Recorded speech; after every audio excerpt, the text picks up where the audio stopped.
What's up, everybody? I just saw a video that said Caterpillar stock can be a great indicator of a recession. So let's take a look at the video. Here it is. Caterpillar stock is always a good predictor of an economic downturn. When Caterpillar stock does this, stock market earnings do this. Also happened in 2008, 2014, and 2020. It's happening again right now, but the S&P 500 earnings haven't dropped yet, which means we still have a lot further to go down. So that is the video. And after watching it, I was like, well, I'm not really 100% sure if that's the case. That'd be really cool if it was. But I don't know, looking at this graph, and if we go back a little bit too, it almost looks like it just follows the S&P 500 and isn't necessarily a great indicator of an upcoming recession. Maybe here in these two, let's see if we can do this. So yeah, these two right here, maybe you could claim that there was something. This one is actually almost going backwards to here. And then this is, I think this is just 2008, yeah. So this is the 2008 market crash. So everything crashed at that point. And then if we skip forward in the video a little bit more, I don't know, it just seems like it follows the market rather than maybe being a big indicator. So I decided to kind of pull this in to Yahoo Finance and do a little screenshot to, I don't know, do a comparison of my own. So if you look here, I mean, we've got 2008. So this top one is Caterpillar. So you can see like right here, I don't know if you can see that, but top one is Caterpillar, bottom one is S&P 500. And you can see, so even like right here, as, Caterpillar starts falling, the S&P 500 had already started falling. So we're getting a little retroactive on that one. So therefore it's not really an indicator. We've got a pretty significant drop here. And, that looks like it lines up with this small drop. So again, not really a big indicator. This doesn't even really match up all that much.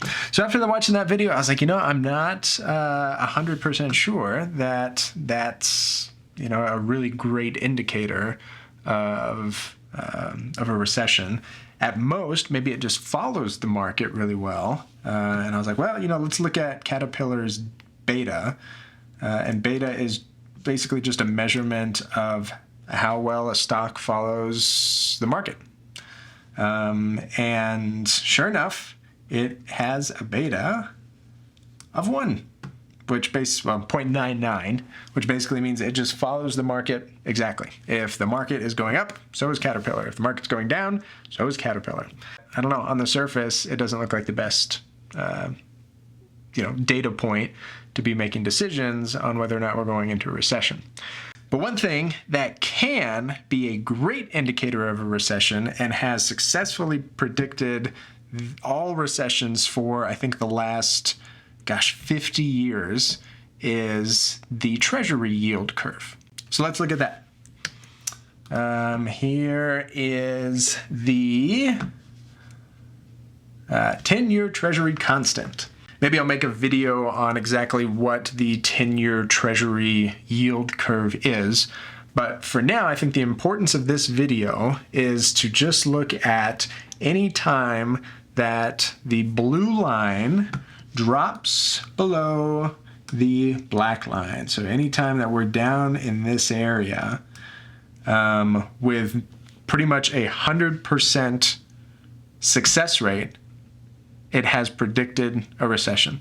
So anytime that the 10-year Treasury yield curve has gone inverted or dropped below this line, we have had a recession within the next 16 months, which is super interesting because this can be a great way to predict a recession.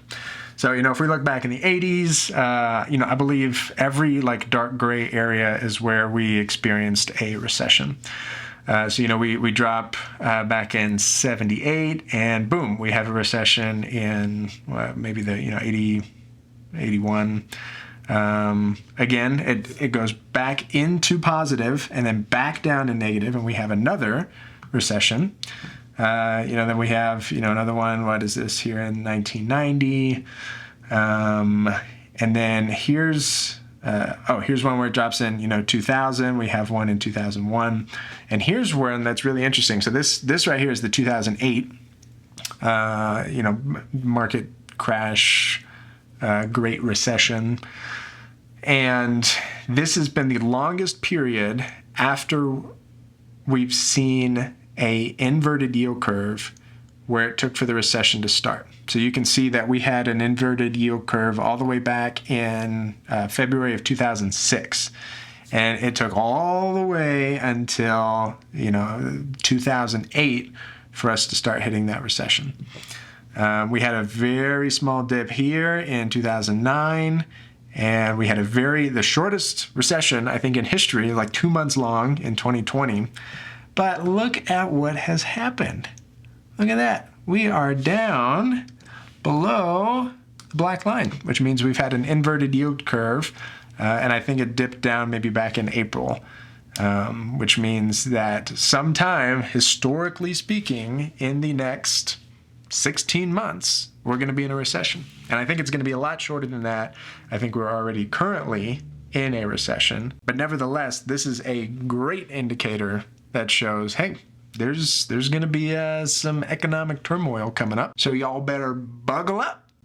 Oh, that seemed a little doomsday. But it's fascinating that 100% of all recessions over the last 50 years has been successfully predicted by an inverted yield curve, and we just had one back in April. So it is very likely that we are headed into another recession. So thank you guys for watching. If you like content like this, hit like, hit subscribe, and I will see you next time.